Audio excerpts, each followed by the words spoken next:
Peningkatan kes dan jangkitan COVID-19 dalam kalangan masyarakat sejak kebelakangan ini mewujudkan situasi membimbangkan. Lebih-lebih lagi, hampir semua negeri mencatatkan peningkatan kes. Pematuhan kuarantin di rumah khususnya bagi mereka yang baru pulang dari Sabah dilihat sebagai langkah untuk mengawal penularan wabak daripada terus meningkat. Untuk mengulas lanjut mengenai perkara ini bersama dengan kami ialah Presiden Persatuan Pakar Perubatan Awam, Datuk Dr. Zainal Arifin Orma. Selamat petang, Datuk Doktor. Ya, selamat petang, Cynthia. Doktor, semalam 89 kes baru COVID-19 dilaporkan dan daripada jumlah itu, 25 daripada mereka mempunyai sejarah perjalanan ke Sabah. Bagaimana Datuk Doktor melihat langkah kerajaan mewajibkan semua individu yang kembali dari Sabah untuk menjalani perintah pengawasan dan pemerhatian di rumah? Ya, memang sudah jelaslah daripada kita lihat beberapa hari selepas PRN atau proses PRN itu berlaku peningkatan kes dan sudah jelas juga terbukti bahawa mereka ini adalah mempunyai sejarah datang daripada Sabah. Jadi memang pertama kerajaan memang patut kita ucapkan terima kasih kerana mengambil langkah segera. Yang pertama iaitu mengadakan ujian di pintu masuk. Yang kedua adalah mengarahkan untuk melakukan kuarantin ataupun home surveillance di rumah. Dan sekiranya perlu, jika mereka positif, mereka diletakkan di hospital. Jadi ini satu perkara yang mesti dilakukan untuk mengelakkan perebakan yang lebih besar di negeri-negeri di Semenanjung. Ya, saya. Okey. Langkah home quarantine, Datuk Doktor, adakah langkah kawalan kendiri ini efektif? Kerana kita juga harus mengambil iktibar daripada kluster Sibagangga yang tercetus kerana satu kes sahaja, seorang individu yang ingkar arahan kuarantin di rumah. Ya, secara idealnya ataupun praktikalnya kami pengamal-pengamal Perubatan Kesihatan Awam merasakan bahawa perlu kuarantin yang mandatory di pusat-pusat kuarantin.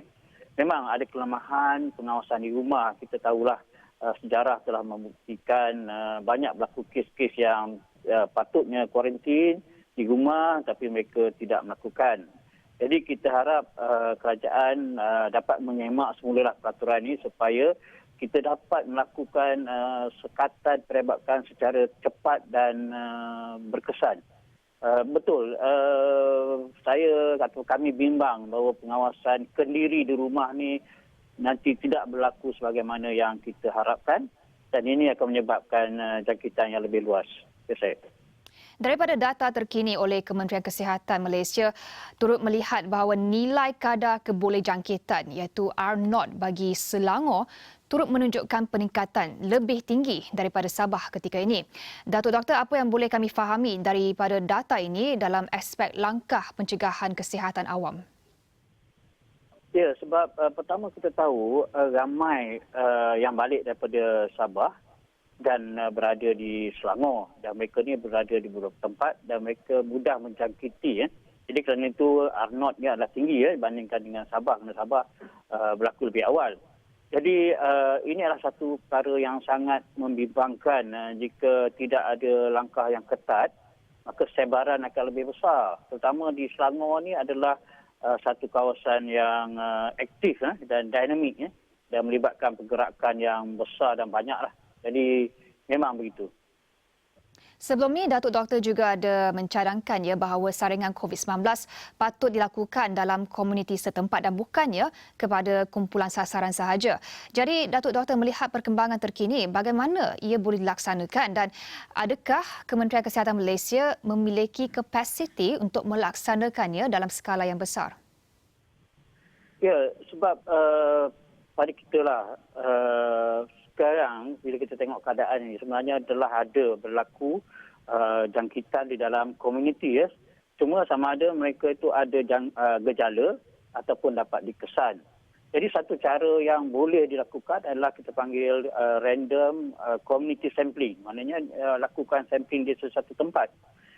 Memang kapasiti agak terhad tetapi ini adalah salah satu elemen ataupun aktiviti yang mesti kita lakukan untuk kita dapat menjangka ataupun meramalkan atau menganggarkan berapakah sebenarnya burden jangkitan di dalam komuniti yang tidak dapat dikesan. Jadi pihak kerajaan kemungkinan kena ada a portion ataupun sedikit bajet ataupun plan untuk melakukan community sampling untuk COVID-19 ini. Yes.